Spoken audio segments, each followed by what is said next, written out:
Could you get some time off?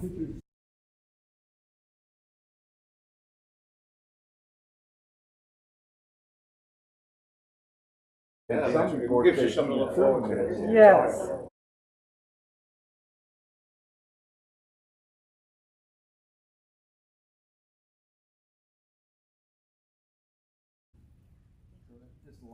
I was listening to he's ex-secret. Yeah,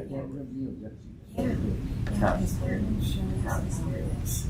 Saying exactly what you said.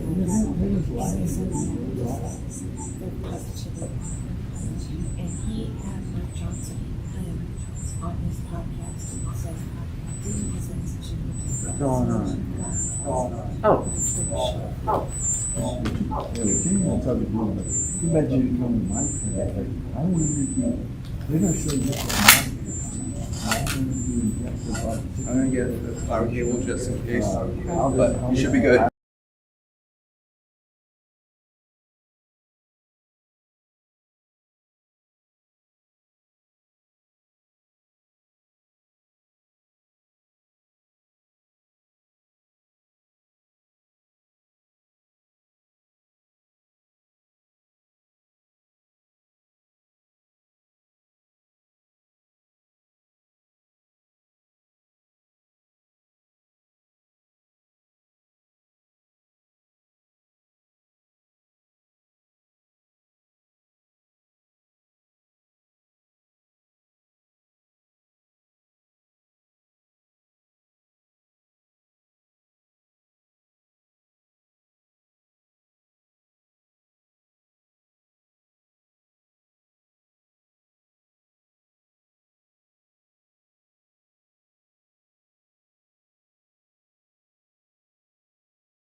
yeah, you're a good ambassador.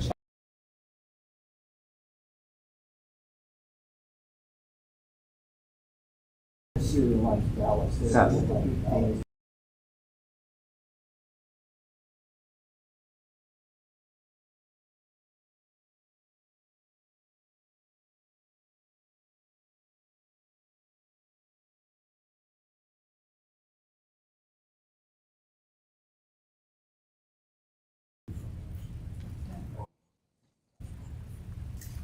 Test.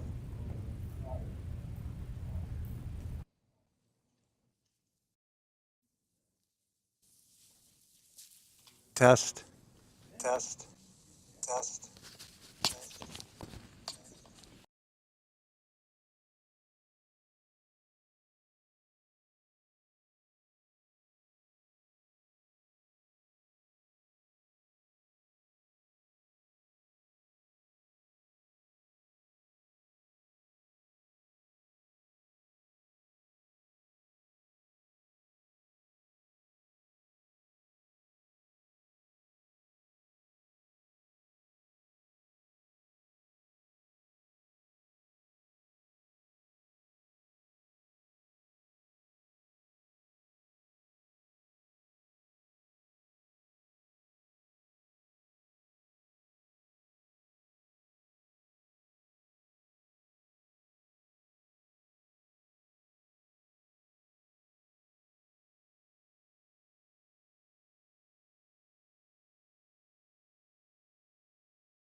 Test.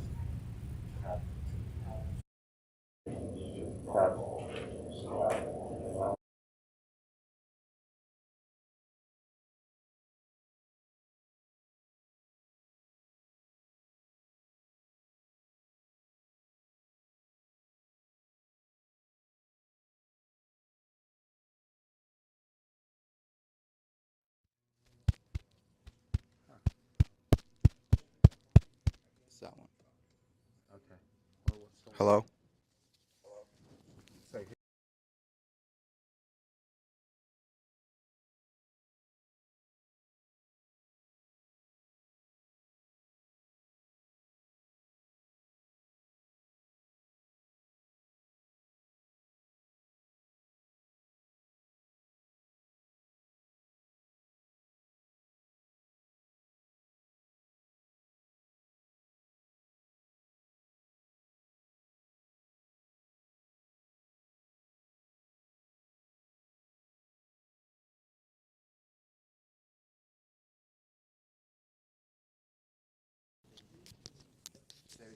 Test.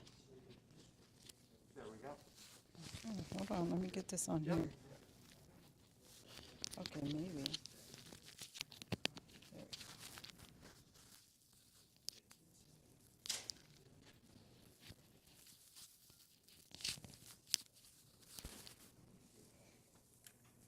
You want to say test one more time? Test. Can you hear me? Okay, sweet. You're ready. All righty. Well, good afternoon, everyone. Thank you for the August primary happening on August 6th. I'm Regina McCrae. I am the elections manager for Kitsap County. My supervisor is Amy Epperly, and Steve is our public information officer, and he's running the video. And so then, is it live, Steve? Is it live? Yep. Okay, so it's live. Here we go. All right, Paul Andrews, our auditor, he's out of town this week, and Daryl's back there doing what he does for his job. So thank you for coming. We're just going to go, here's our agenda for the afternoon. We'll done the introductions. We're going to go over the guidelines, the testing of the equipment, process overview, random batch audit, risk limiting audit, canvassing board, and if you have any questions at the end. Can you guys hear me? Sweet. Okay. All right. So observer guidelines. All aspects, and you have this in your booklet. So all aspects of the election process are open to observers by political parties and the general public. So I know you guys have your own way of, you have people coming in every 2 hours to watch the process, and also any random voter, general public can come and watch the process too. And we encourage that a lot because a lot of people don't understand how elections work. So we love to have people come in and walk them through the process, so it kind of deviates some of that rhetoric that's out there. So the official party observer should be appointed by the major party chairpersons. And when you're observing, all questions should be directed to either Paul, the auditor, Daryl, the chief deputy, myself, Steve, Amy, and any other permanent staff that's back there during that time. And most of the time, we won't be back there, but they can call us out if they have a question that maybe they can't answer. So, okay, these are things observers must not do. That you can't touch the ballots, the ballot containers, or the election equipment. You can't take pictures or videos while in the processing room. You cannot disrupt the process. Like you can't, if you see someone doing something, you can't go over and say, hey, what are you doing? You can't stop that process. You just have to come and get someone who can answer the question for you. You can't have ongoing conversations in the processing room because they're counting the ballots as they get done and they hear these conversations, so it kind of stops them from counting, interrupts their thought process. So anyway, ongoing conversations need to be taken outside of the room.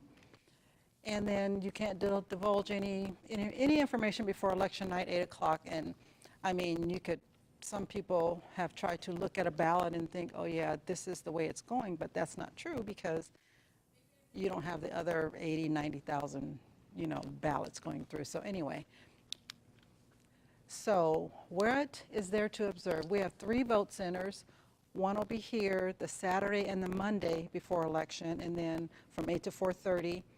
And all day election day will be from 7 a.m. to 8 p.m. election day. And then we also will have the same thing at the location in Paulsbo and the one at the Marvin Williams, the Paulsbo Fire Station in Marvin Williams. And they'll be open the same days. So you can observe that. You can go and observe the processing room where we're processing in the back. Signature verification is right outside of the processing room. There's a ballot scanning where we're scanning in the ballots for election night. We will do a random batch audit. So on the day of election, whatever ballots are in the cabinet, we put them in a bucket and we pull out 6 batches. And then the next day we'll count those batches, and that'll match the what the machine said the count should be, what the vote should be. We do a manual count, hand count on that to verify the machine is counting the ballots correctly. And we do this every election. And then this year, we're doing most of the time for the risk limiting audit with the state, it was if you want to do it, you can do it just to see how it works. And we did it a couple times with them. But anyway, this year, all the counties in the state of Washington will be doing the risk limiting audit for August and November. And I can't remember what the date is. She said she would send something out, but we're going to be doing that, and we'll let you know. August 14th? Okay, there you go. And so then we have this voter intent manual, and so all rules pertaining to elections of how a vote should count is based in the book that we have, and you can't process that ballot if there's something on there that doesn't seem right.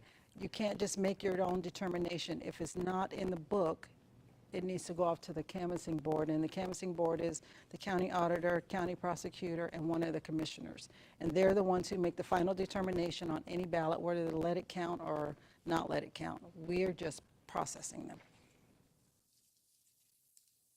And so anything that's not in this book, again, goes to the canvassing board for them to make that determination. And so then our ballot programming and testing. So before we even send out ballots, we have to do a ballot layout.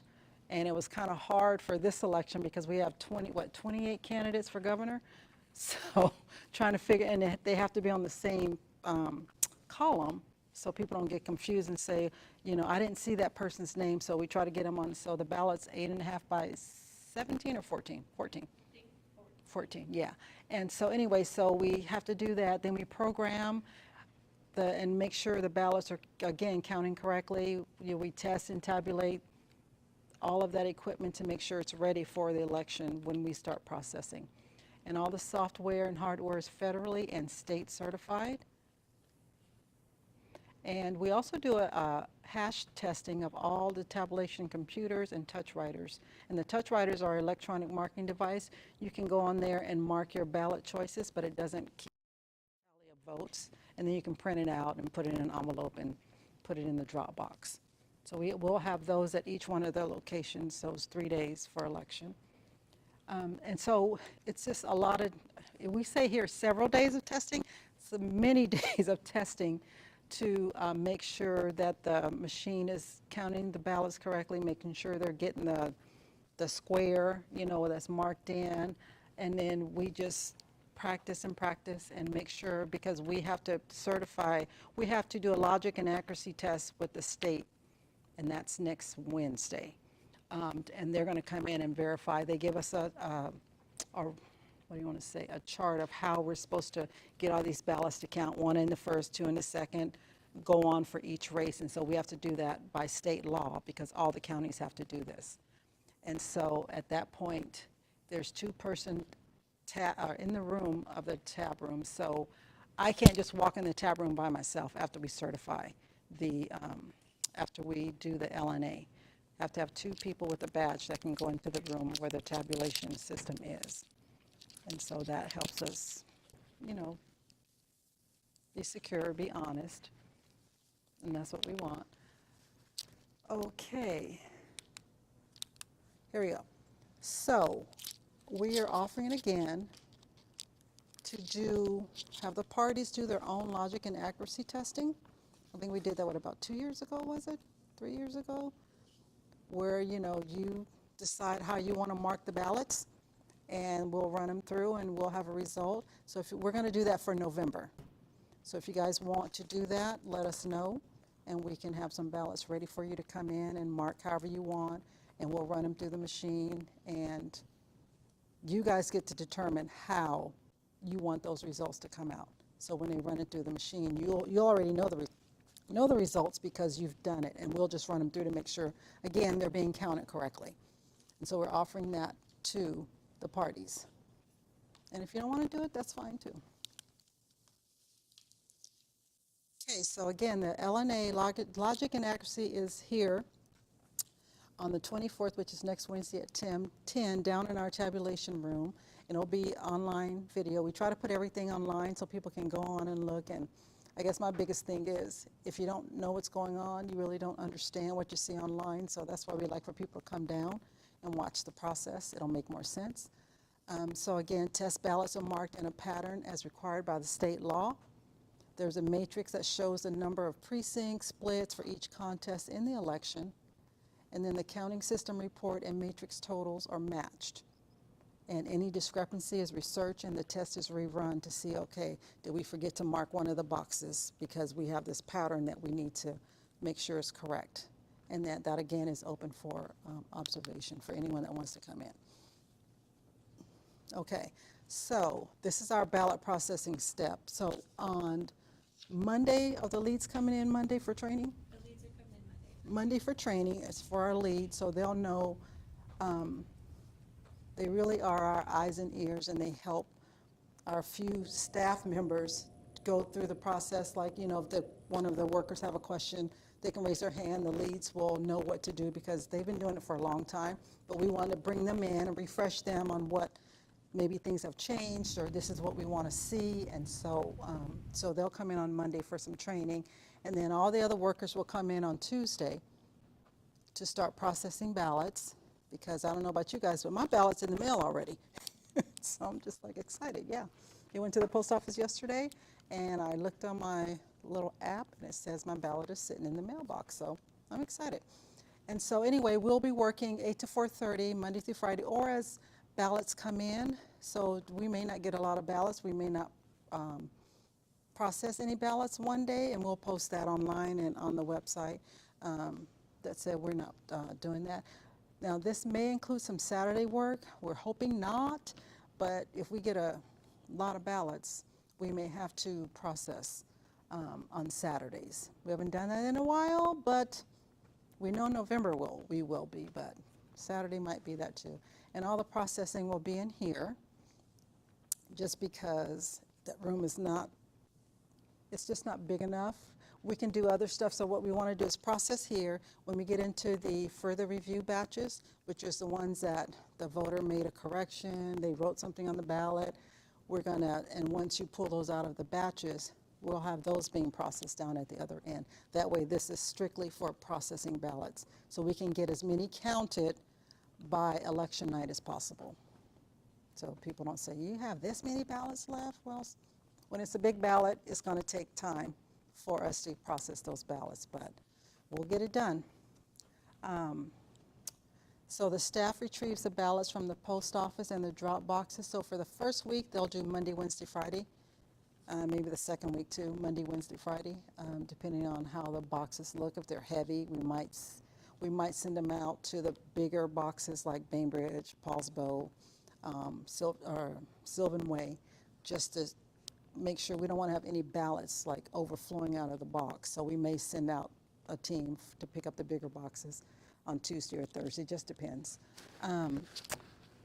Let's see. So once they come in from the post office and the drop boxes, we scan them into the sorter, and the sorter is capturing the signature on the envelopes.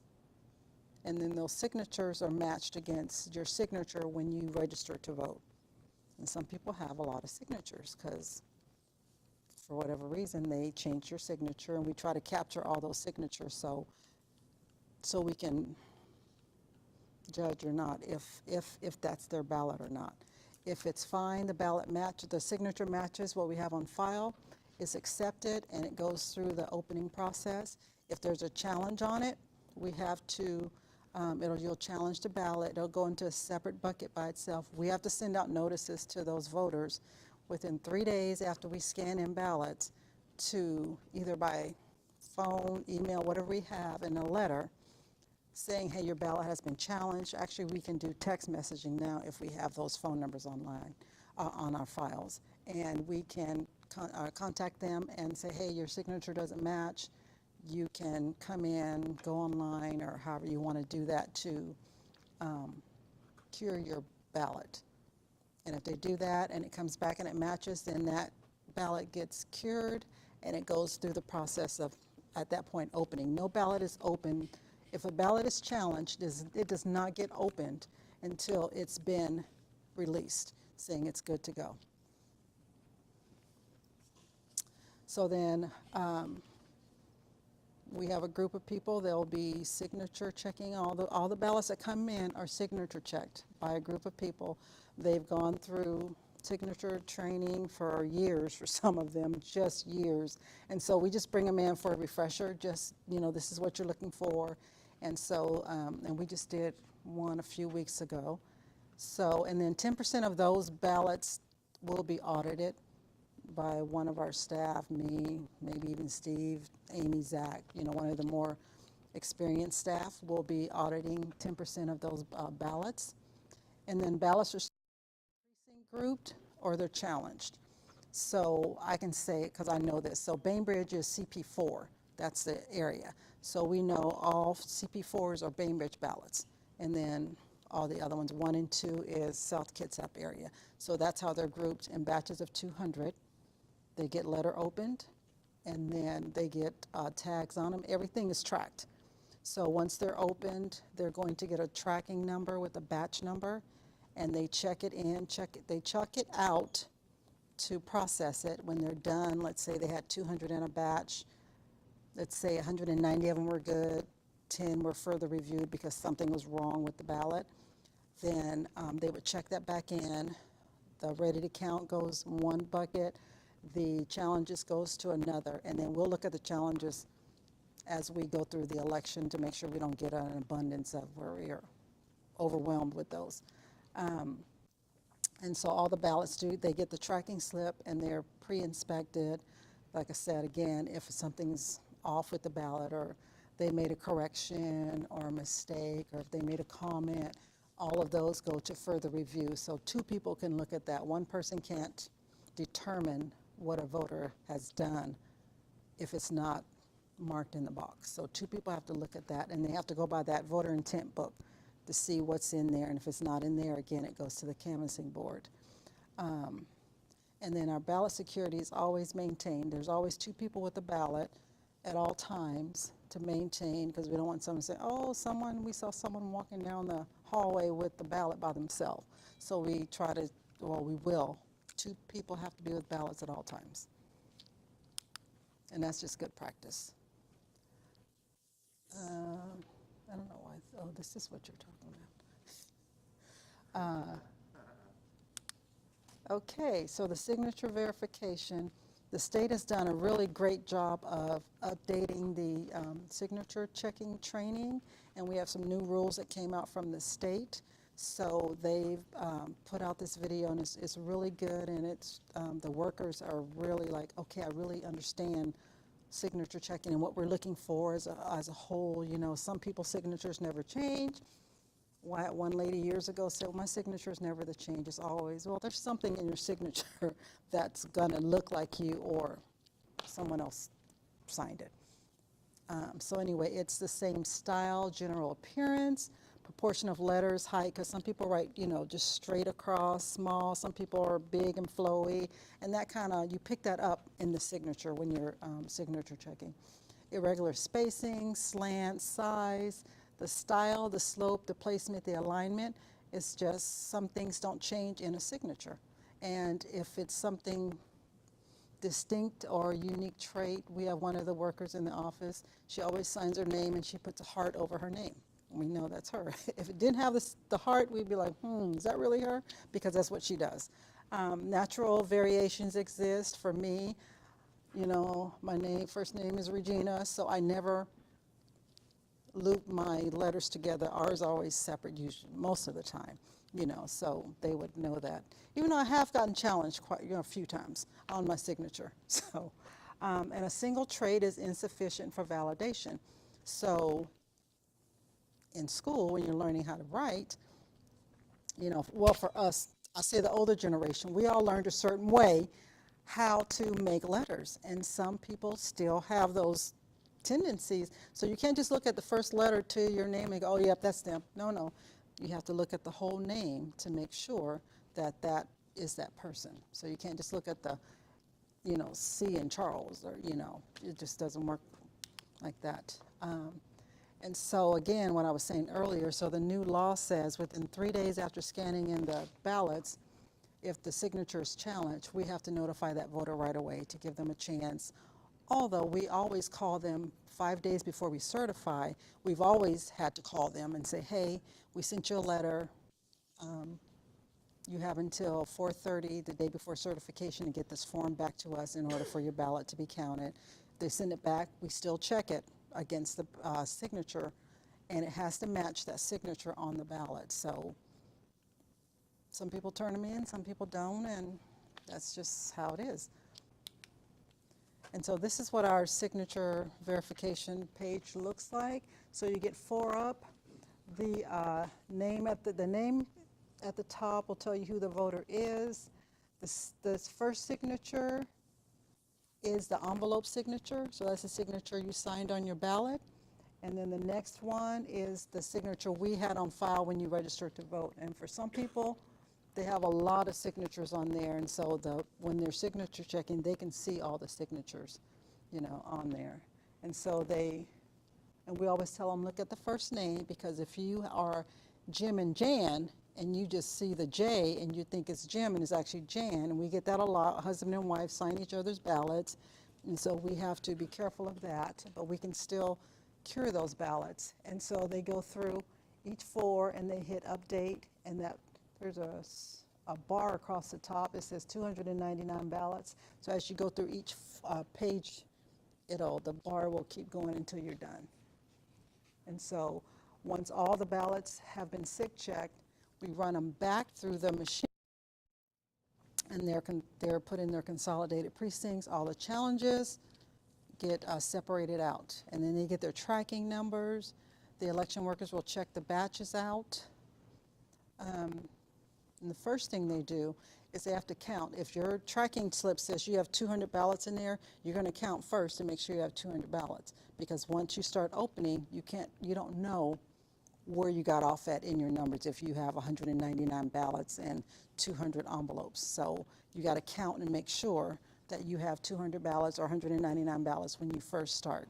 Because if you don't, raise your hand, someone will come and take that tray away from you, and experienced staff will look and see, was the number written in incorrectly, or just find out maybe the ballot usually is somewhere in another batch somewhere, but we find them. It's just we pull that off the floor because we don't want someone to start processing a ballot batch that's not complete, because that creates its own problems down the line.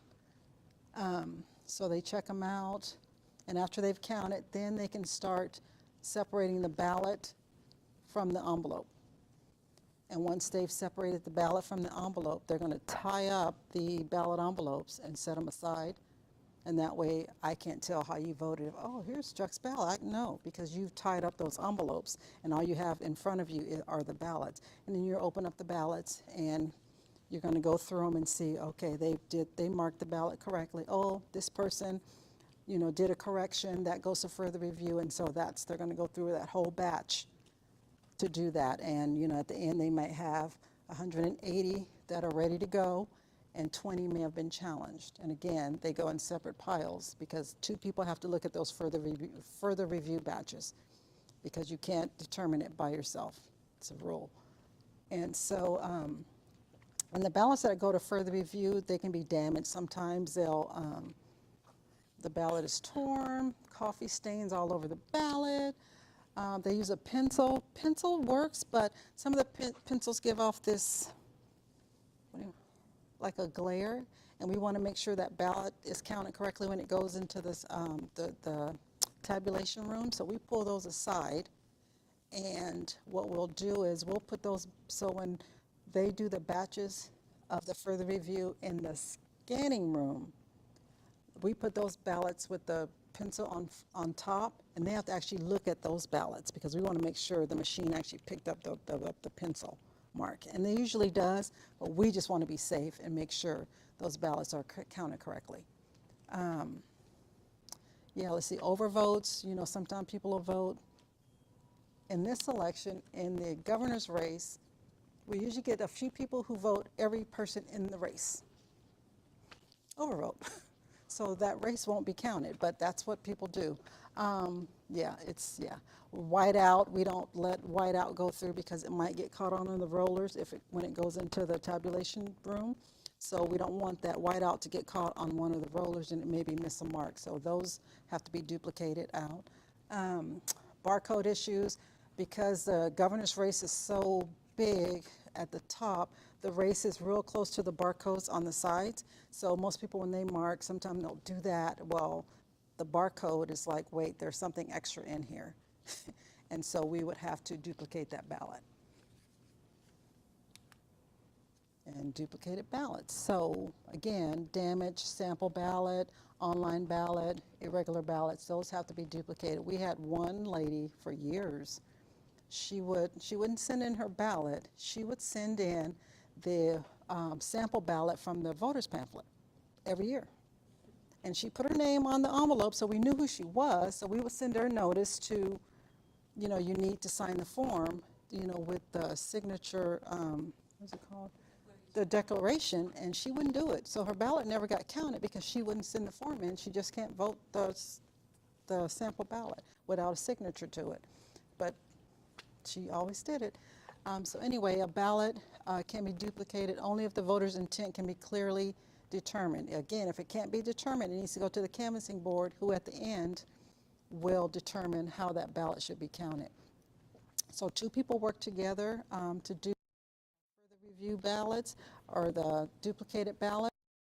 We have an audit log, and each ballot gets a number. So the original ballot that's damaged and the new ballot will have the same number on it. So you can come in and say, well, let me see this batch and the second ballot. So you would just to verify that we actually duplicated that ballot correctly. Let's see. The audit number, again, and worker initials are recorded on both ballots. So we can go back and say, hey, you missed this one on here, because a second team will come behind them and verify that they duplicated those ballots correctly. Because we always want to make sure we're doing everything correctly. Okay, drop boxes. So we have 27 drop boxes throughout the county. I think we are one of the counties who have the most, even out of King and Pierce might have more than us. Pierce has more. We have more than King County drop boxes. And they're huge. And each box has a special key to lock and unlock. Teams of 2, sometimes 3, depending on how, like election night, to the bigger boxes, we'll probably send a team of 3 out because there's so many ballots on election night in like especially Bainbridge and Paulsbo. And so we'll send out a team of 3 to go out and pick up the ballots. Seals, like if somebody tried to do something, the seals will read void after being removed, so we can tell if someone tried to access the box. Each box has a tracker that we can monitor from the office, which is really good. We can follow, they decide to stop for a cup of coffee. You would know that because they're not at the drop box. And the trackers will be in the ballot boxes on election night, so we can monitor, again, the pickup teams as they get there and when they come back. And so the return statistics, starting on the 23rd by 5 each day, they will be updated. And census, well, I guess the state is doing part of that, but we would still do it on our own website if you want to go there and do that. And the return statistics only include the number of accepted ballots. So you won't see the challenge ballots on there, it's just what's accepted. And then starting at 8:15-ish on election night, we'll have the first results. And again, we try to get as many ballots through that first count as possible because everybody want to know. I mean, races usually don't flop unless they're close in the flip-flop, unless they're really close on election night. If they're close, you might get a flip-flop, but usually you'll be able to tell, okay, this trend is going to continue on. So we try to get most ballots in by election night. And then subsequent results are posted on the website by 5 each weekday. And so, again, if we don't get a lot of ballots, we may not do any ballots on Thursday.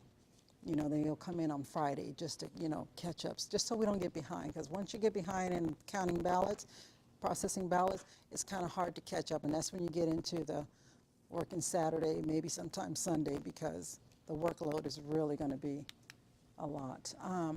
And then the random batch. So I talked about that a little bit, but we'll select 6 batches from the ready to scan on election day. And then we'll select a single race. And 4 years, was it 4 years ago? Someone chose the governor's race and they had 27 people in it. So that was a lot of work to go through and sort all those ballots out by the 27 candidates and make sure those ballots were counted correctly for the governor's race. But we did. It came out correctly. So then the random batches, they're scanned and secured separately from all the other batches. And so on the next day, we will go in and grab all the 6 batches, and we're going to count those, hand count those. We'll have a team of 2 people that will hand count the ballots. And then I only know what the result is before, the results are even told. So only I know what the result is. And so they will count all the ballots by hand, and then we'll match the hand count to the machine count. So we'll know, we know that the machine is counting correctly. All the voters' votes are marked correctly. Let's see. And again, I talked about the risk limiting audit. The state does this, so they'll contact Michael and they're like, okay, go find. So all of our batches, once they've been scanned into the tabulation system, they go in a box and they're labeled. They have their own set of numbers that they're labeled by. So the state's going to say, go get this box, and we want we want ballot number, go down 5 batches, 5 ballots in that batch, and pull that ballot out, because that's what we're going to compare to. So I don't understand all of it, but it's very, gets down to the real nitty gritty of, are the votes counted correctly? So you guys are more than welcome to come and watch that. The canvassing board, again, is the county commissioner, the prosecuting attorney, and the county auditor. And they're the only entity with authority to reject the ballot. We say challenge, we challenge them, but only they can say, yes, this will count, or no, this won't count. We don't get that choice to do that. So they'll determine, again, if it can be counted or not, and then they'll certify the final results. So on the 19th of August, we'll bring all the ballots that we couldn't reconcile. Either the voter did not return the letter to update their signature, to count their ballot. And usually in the primary general, it's quite a few ballots, but hopefully people will turn in their forms, if they're challenged, and they'll go through and they will process to say, okay, yeah, we think this matches, and you have to have 2 yeses or 2 nos to validate or invalidate that ballot. And then usually on certification day, and so the voters, they have until 4:30 on the 19th to get their form into us. And if they do, we'll stay late and count those ballots, so it'll be in the final total. Sometimes we'll get a form back and it doesn't match that signature we have on file. So on that day of certification, they may have to adjudicate that ballot to say if it counts or not. And that kind of delays the certification for a little bit. But we have to certify the election on that date, state law. There's no way of getting around it. And if there's any close races, the canvassing board will determine the date and time of that recount. And so again, the recounts only after the election is certified. On the machine, if the machine is counting, it's a difference less than 2,000 votes, and 0.5% is a machine recount. A manual is difference less than 1%, and local races less than 150 votes, statewide less than 1,000 votes. And written requests no later than 2 days after certification if you are calling for a recount of a race. And if an individual says, I want this race recounted, then you have to pay the cost for that. But if it's within this range, then we automatically do the recount. Write-ins. So you must file a declaration to have votes tallied for a race. We do have one write-in candidate at this point for Kitsap County. So we'll have to tally the votes that come in for that race. And they're grouped together in the initial results, but we will have to go through and count those ballots for this candidate that filed. Trying to see if there's anything else. Yeah, if there's not enough write-in votes to overcome the apparent winner, individual tallies will not occur. But if they get 1% of the votes in the race, they would go to the November election and they would actually be on the ballot. And that's a new rule from the state. As long as they're in second place, yes. As long as they're in second place, then they would go on to the November race and be actually on the ballot. So, yeah. So, we were hoping to be in our new facility for this election, but that didn't happen. I'm sure some of you know, just, new building, all these changes. We were really hoping to get in there because it's really nice, it's big, a lot of room, but it didn't happen. So they're working on getting it done before November. So after this election, what we're going to do is we're going to do a mock election.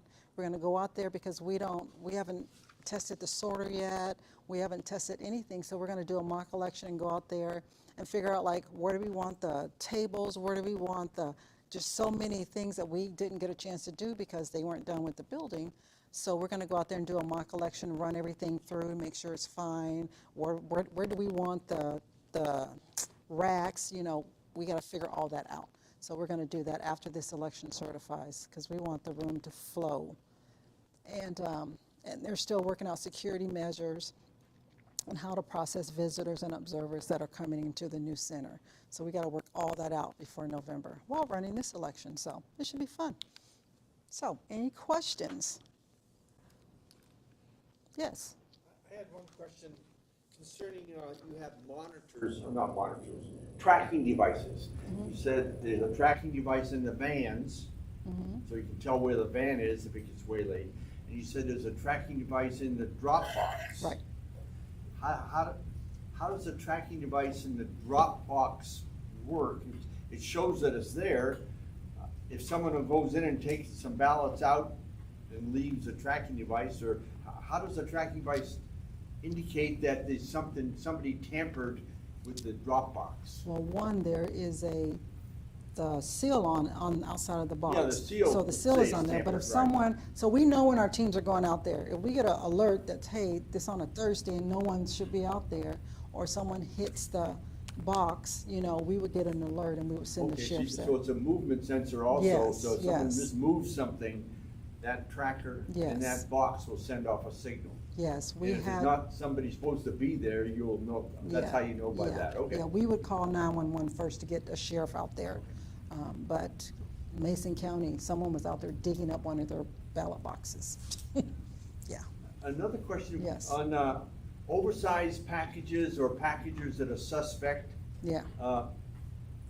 is there a special area out there at the new facility for the observers to watch the opening of those ballots that are suspect? You have a place here, it's very clear how we do it here. Right. But We will have a place. we will have a place We'll figure out the train best the one. people on how Yes. that's gonna work. Yes, in we the went new in, facility. we just went and bought the baby incubators. We went and bought one of those, and we went and got the gloves today, and so they're gonna take them outside, and they'll have their gloves on, and they'll be inside this incubator, and they'll open from there in case any wind blows or anything, because we were out there. So we're gonna use that here too? Yes. Oh, that's Yes, good. yes, yes, because we just don't know, and I want my workers to be safe. What are the rules for drop box use? Like one ballot per individual, No, or can we don't have that law here in Washington State, so if you they decide can stuff a box if they want? well, they could put envelopes in the ballot box, but again, we verify the signatures. So you can't just dump a whole bunch of ballots or a whole bunch of envelopes in a box without those ballots being checked. Well, the reason I'm asking that is because I'm sure other states validate signatures as well, and they had that problem 4 years ago. Yeah, I'm not sure how their state does that, and again, their problem is they don't allow that, what they call ballot stuffing, or what's the other word on this? Harvesting. Harvesting. Yeah, that's not against the law here in Washington. So you could take, if your neighbor's elderly, you could grab your neighbor's ballot and go drop it in the drop box or bring it here. And again, the signatures are checked. So if you got the neighbor's ballot and they decided they forgot to sign it, I'll sign it for them, well, it's not gonna match. You would have to know that person's signature to be able to, fraudulently sign that ballot. And so, but we don't have that law here that says you can't harvest ballots, so, Well, they can sign it, you get to mark the box. I'm sorry. They can sign it, you get to mark the box.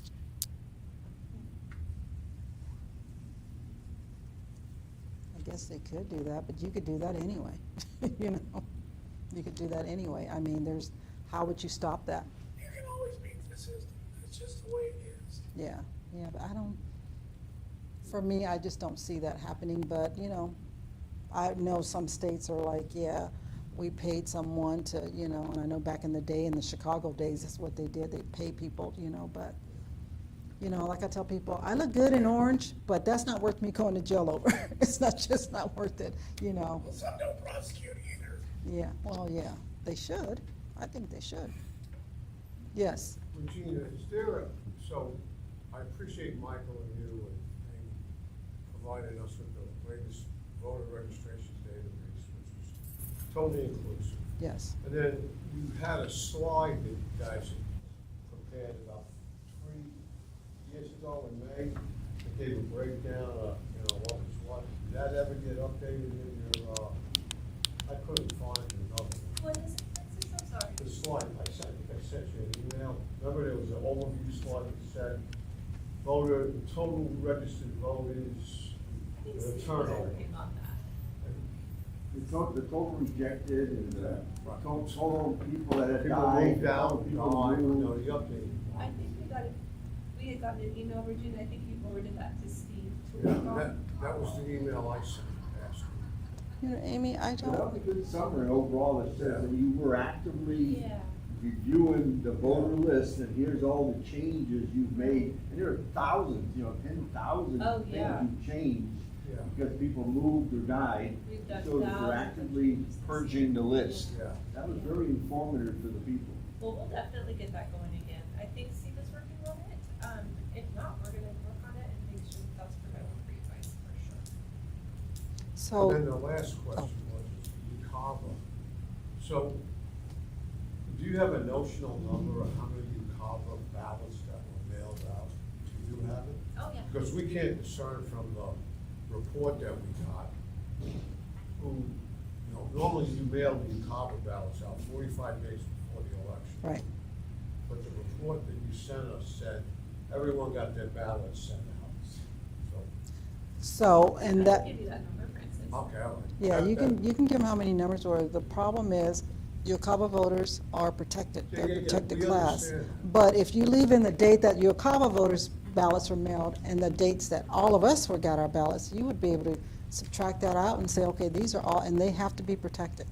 So, So did that just come about in the latest change in the law?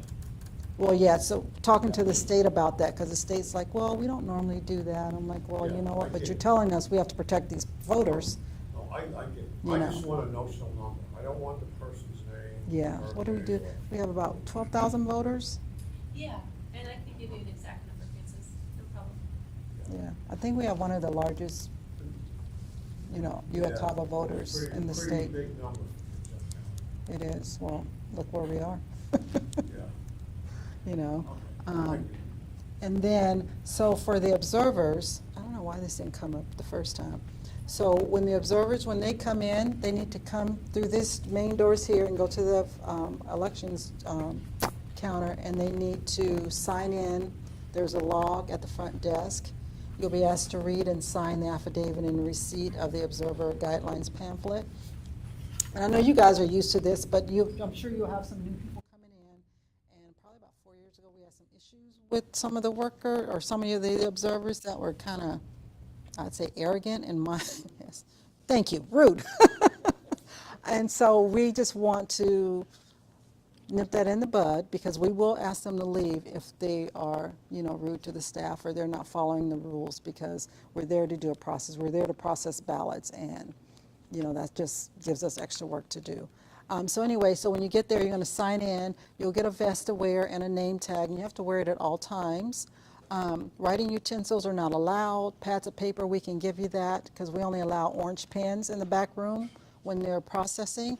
Only time you see a black pen is when they're actually duplicating, because we use the black pin, and then once they're done duplicating, they bring the pin back up to the station. So they can't keep anything other than orange on their desk at all times. Bag, purses, and backpacks are not allowed in the processing room. We have lockers for that. Phones must be kept in the pocket. And then once you're done with your shift for that day, you'll return the vest and sign out at the front desk. So that was just the extra part of that. So any more questions? Okay. I guess we're ready. We're ready. So we'll see you guys on Tuesday, I'm sure. Yeah, I'm excited. And just remember, guys, Tuesday morning, first thing we'll do our, another quick training session for the rest of our employees, so it might not be right at 8 o'clock, and maybe closer to like 10 o'clock. But you are welcome to come in and wait. As soon as that training is over, we can get you guys back. Yeah. Yeah, try to tell them to log on and go to the video. Yes. And look at the screen. If they're not processing ballots, do Do not not. waste your time Yeah. and come in. When you see them processing ballots, then you can come in Yeah. and monitor. Because you have Yes. various training sessions or no ballots to count. And you Yeah. may say, no counting today. Yeah. So they should always check the screen first to make sure Yes. they're processing ballots. Yes. That'll Yes. help you and have a bunch of people coming, where are you at? Right, yeah. How come you guys aren't processing? And, you That know, means you gotta make sure you put a sign up and say, if we're not processing. That's Amy. That is all me, Chuck, that's all me. You got my number, right? Yeah, I got you there, but I sent you love notes and said, where's the sign? There's no know. bed down there. You are good about that. I'll make sure of it. So, yeah. I got So, you guys. do you have any questions? No? Okay. All right, so I guess we'll see you guys next week. Yay, elections. Yay!